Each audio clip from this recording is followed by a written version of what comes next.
Should the Lakers be more willing to trade for Buddy Hield and Myles Turner, okay, now that Anthony Davis is out injured, or less willing to make a trade in the light of the injury? Now, I would love to start this one off, okay, Cuzzo? I'm going to answer it like this. I actually thought the polar opposite of the way how this question is worded on both sides. I actually thought when Anthony Davis was making it do what it do, you talked about his resurgence, averaging 27 points per game, averaging 12.1 rebounds. That actually applied the pressure to the front office to make a trade when he was there, because it's like, all right, he's going off. Let's go all in and try to win this chip. But now that he's out, and now that he's going to be out for a month, I'm saying to myself, yeah, you look at the Western Conference. There was a team in particular, and I don't want to single nobody out, but I'm actually going to give them credit in a way. There was a team that I could always count on. There was a couple teams, but there's one that stands out to me that I could always count on for being a loser. This is the worst franchise prior to this year in professional sports, and that is the Kings. I could always count on them to be at the bottom of the standings. When you factor the play-in game, the mathematics, is easy to make the play-in game and potentially make the playoffs from there. Now that the Kings is actually playing decent basketball this year, the Lakers got a mountain to climb. And that's why I'm saying to myself, why go all in and waste your future assets when you're probably not going to win anything? You know, it's just not going to happen. And that's why when I reflect back to this trade of Anthony Davis and the Pelicans, in which they flipped for Zion Williamson, to flip that trade for Zion, I'm saying to myself, I'm not going to say who the winner was. Obviously, the Lakers got what they wanted. They won a championship in the bubble. So obviously, by virtue of that, they're not a loser. But the Pelicans, look what they're building in the Western Conference. I would argue they're not a loser either. That's one of the trades where both teams want to trade. Now, why is that important? And why is that relevant to what we are talking about right now? It's relevant because if the Lakers lose out and don't make the playing game, chances are they're going to have high odds to have a top 5 pick. Nola can flip that, and that could be their pick. So imagine if somehow, I know it's a hot take, I know it's a full possibility, but what if, okay, they're able to flip that top 5 selection with Victor Wembanyama to go along with that team over there? I mean, come on.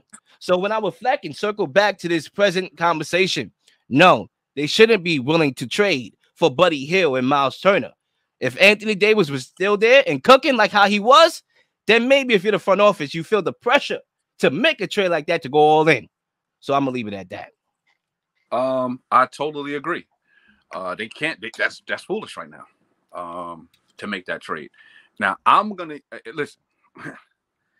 Anthony Davis is a sensational talent, right? When that man is healthy, that dude top 3 player, man. I mean, that's how great he is. He's unstoppable. He can do everything. But the man can't stay healthy, right? And when you talk about stock high, that's what I'll be thinking to do. I'll be thinking to trade Anthony Davis. I'll be trying to get this dude out the building, right? I would have been thinking to trade. He can't stay healthy, cousin. He just can't. That man ain't gonna get healthier as he get older. Okay, he ain't gonna turn 30 and start getting mad healthy again. No. Y'all already seen it. Y'all got your chip with this dude.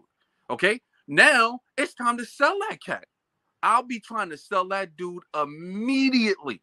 Okay, that's exactly what I'll be doing. So if I want to a trade, I'll be looking at a team that think they on the verge of winning. No disrespect. I will try to hoodwink the Knicks or something like this here. Okay, get some assets from them and get them Anthony Davis, because at the end of the day, Anthony Davis can't play a full season in a full playoff and be healthy and be dominant. He could only do it in stretches. He can do it a month at a time. He's going to play a month, take off a month. Play a month, take off a month. Because trust me, what do you think when he come back, he's not going to get hurt again? I guarantee he'll be hurt by March. Okay? That's a fact. This is not an opinion. So when we was talking earlier on the previous show, okay, and we said, is this dude the MVP dude? I said, absolutely not, because he won't be there. I don't trust this man's health. Trade that cat immediately. And really, no disrespect, until the New Orleans Pelicans prove to us that they are that team. And the way it looks to me, they wind up winning this trade. Now, I know you said the Lakers, you're right. They did get a championship in the bubble. Okay? And the only reason why they got that championship, because Anthony Davis had 3 months off to heal. Okay? And all he had to do was worry about the bubble. in a playoff run, which is about a month run, and he got a championship. Because he had to play that whole season straight through, he never would have been there for the playoffs. The man would have got hurt. That's a fact. Not an opinion. So at the end of the day, to me, New Orleans is doing their thing. Trade this cat. As great as a talent as he is, what is he, 28, 29 years old? I'm not exactly sure. 28, I believe. 28 or 29. Get him out of there now before he turns 30 so somebody could believe he's that guy. Yo, we got Anthony Davis under the age of 30. They wilding. No, hold that. Give me some assets. Give me some draft picks. Give me another couple of players and get this dude out of the building. Seriously, because that dude can't stay healthy longer than a month. Next, don't even think about it. Don't even think about it, Knicks. Please don't. Please don't. All right, that'd be another Amari Stoudemire situation. Please don't do that. Okay. Now, I will say this. It's funny because it just dawned on me as you was talking. The last topic that we did prior to this one, you don't see no similarities. Okay, when you talk about the trades, right? We talked about the Lions prior here and how they traded Matthew Stafford. And how they took the collection of picks to build what they're trying to build, the Lions I'm talking about here. And Matthew Stafford, they won the trade, right? The 1 year, won the trade, right? Immediately. Right. This reminds me of that where, you know, you can reflect back. They traded Anthony Davis. They winning the championship in a bubble. Flipping that for Zion Williamson. Building that team out. Trading for C.J. McCollum along with Brandon Ingram.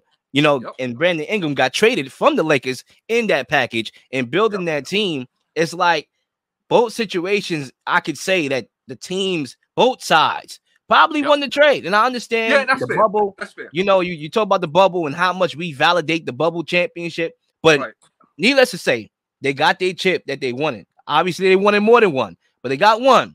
The Pelicans, they got their guy. They are number one, I believe, in the Western Conference right now.